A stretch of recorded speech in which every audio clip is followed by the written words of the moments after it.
ಸಲ್ಮಾನ್ ಖಾನ್ ಹೊಸ ಸಿನಿಮಾಗೆ ಸಂಕಷ್ಟ ಏನಾದರೂ ಎದುರಾಗಿದೆಯಾ? ಹೌದು, ಬಾಲಿವುಡ್ ನಟ ಸಲ್ಮಾನ್ ಖಾನ್ ಅಭಿನಯದ ಬಹು ನಿರೀಕ್ಷಿತ ಮಾತೃಭೂಮಿ ಸಿನಿಮಾದ ಬಿಡುಗಡೆಗೆ ಈಗ ದೊಡ್ಡ ಅಡೆತಡೆ ಎದುರಾಗಿದೆ ಅನ್ನುವಂಥ ಮಾತುಗಳು ಎಲ್ಲೆಡೆ ಕೇಳಿ ಬರ್ತಾ ಇದೆ, ಚರ್ಚೆ ಕೂಡ ಆಗ್ತಾ ಇದೆ. ಇನ್ನು ಚಿತ್ರದ ಕಥೆ ಮತ್ತೆ ಶೀರ್ಷಿಕೆಯಲ್ಲಿ ಮಹತ್ವದ ಬದಲಾವಣೆಗಳನ್ನ ಮಾಡಿದ ಹೊರತಾಗಿಯೂ ಕೂಡ ಈ ವಾರ್ ಡ್ರಾಮಾ ಸದ್ಯಕ್ಕೆ ತೆರೆಗೆ ಬರೋದು ಅನುಮಾನ ಅಂತ ಕೂಡ ಹೇಳಲಾಗ್ತಾ ಇದೆ. ಸೊ ಈ ಯುದ್ಧದ ಪರಿಣಾಮಗಳಿಂದ ಸಾಕಷ್ಟು ಬದಲಾವಣೆಗಳಾಗ್ತಾ ಇದೆ, ಸಾಕಷ್ಟು ಕಷ್ಟ ನಷ್ಟಗಳು ಹಾನಿಗಳು ಕೂಡ ಉಂಟಾಗ್ತಾ ಇದೆ. ಅದರ ಜೊತೆಗೆ ಸಿನಿಮಾಕ್ಕೂ ಕೂಡ ಬಹುದೊಡ್ಡ ಹೊಡೆತ ಕೂಡ ಬೀಳ್ತಾ ಇದೆ. ಇನ್ನು ವರದಿಗಳ ಪ್ರಕಾರ ಮಾತೃಭೂಮಿ ಚಿತ್ರವು ಈ ಪ್ರಮಾಣ ಪತ್ರಕ್ಕಾಗಿ ಇನ್ನೂ ಸೆನ್ಸಾರ್ ಮಂಡಳಿಗೆ ಸಲ್ಲಿಕೆ ಆಗಿಲ್ಲ ಅನ್ನುವಂಥದ್ದು ಕೂಡ ಮಾಹಿತಿ ಇದೆ.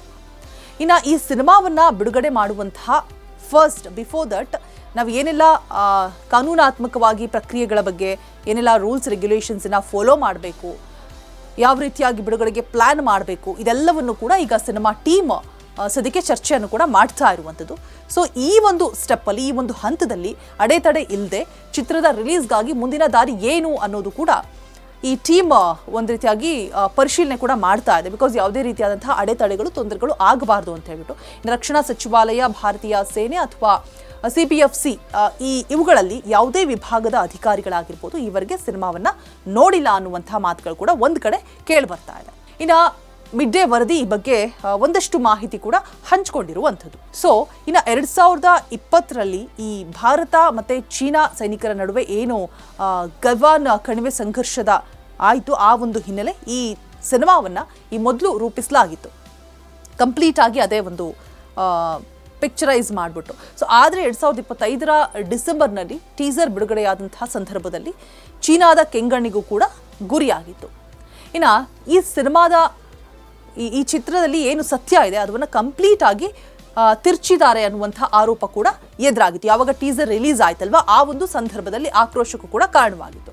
ಸೊ ಆ ರೀಸನ್ನಿಂದಾಗಿ ಇದರಲ್ಲಿ ಕೆಲವೊಂದು ಅಂಶಗಳನ್ನ ಚೇಂಜಸ್ ಮಾಡಬೇಕಾದಂಥ ಅನಿವಾರ್ಯತೆ ಕೂಡ ಎದುರಾಯಿತು. ಸೊ ಇನ್ನು ಭಾರತ ಮತ್ತೆ ಚೀನಾ ನಡುವಿನ ರಾಜತಾಂತ್ರಿಕ ಸಂಬಂಧಗಳನ್ನು ಕೂಡ ಸುಧಾರಿಸಬೇಕು ಅಂತ ಹೇಳ್ಬಿಟ್ಟು ಆ ಒಂದು ನಿಟ್ಟಿನಲ್ಲಿ ಈ ಚಿತ್ರದಿಂದ ಚೀನಾ ಮತ್ತೆ ಗಲ್ವಾನ್ ಸಂಘರ್ಷದಿಂದ ನೇರ ಉಲ್ಲೇಖಗಳು ಏನಾಯಿತು ಅದೆಲ್ಲವನ್ನು ಕೂಡ ತೆಗೆದುಹಾಕಬೇಕು ಅಂತ ಹೇಳ್ಬಿಟ್ಟು ಭಾರತೀಯ ಅಧಿಕಾರಿಗಳು ಫೆಬ್ರವರಿಯಲ್ಲಿ ಚಿತ್ರತಂಡಕ್ಕೆ ಮೌಖಿಕ ಸಲಹೆಯನ್ನು ಕೂಡ ಕೊಟ್ಟಿದ್ದಾರೆ ಅನ್ನುವಂಥ ಮಾಹಿತಿ ಕೂಡ ಇದೆ. ಸೊ ಈ ಒಂದು ರೀಸನ್ನಿಗಾಗಿ ಈ ಸಿನಿಮಾದ ಶೀರ್ಷಿಕೆ ಏನಿದೆ ಅಲ್ವಾ, ಮಾತೃಭೂಮಿ ಅಂತ ಹೇಳ್ಬಿಟ್ಟು ಕಂಪ್ಲೀಟ್ ಆಗಿ ಚೇಂಜ್ ಮಾಡಿದ್ದಾರೆ. ಇನ್ನು ನಿರ್ದೇಶಕ ಅಪೂರ್ವ ಲಾಖಿಯಾ ಅವರು ಈ ಸಿನಿಮಾದಲ್ಲಿ ಕೆಲವು ಬದಲಾವಣೆಗಳನ್ನು ಕೂಡ ಮಾಡಿದ್ದಾರೆ.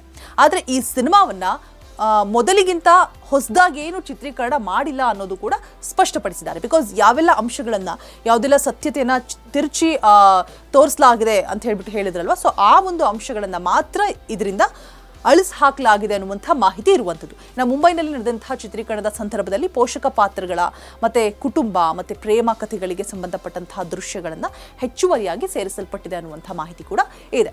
ಸೊ ಇಷ್ಟೆಲ್ಲ ಬದಲಾವಣೆ ಮಾಡಿದ ನಂತರ ಸಿನಿಮಾದ ಮೂಲ ಅಂಶವೇ ಇಲ್ಲದಂತಾಗುವಂತಹ ಸಾಧ್ಯತೆ ಕೂಡ ಇದೆ ಅಂತ ಕೂಡ ಚರ್ಚೆ ಆಗ್ತಾ ಇದೆ ಮತ್ತೊಂದು ಕಡೆ. ಸೊ ಕಾದ್ ನೋಡಬೇಕು ಯಾವ ರೀತಿಯಾಗಿ ಸಿನಿಮಾ ಮೂಡ್ ಬರಲಿದೆ ಅಂತ.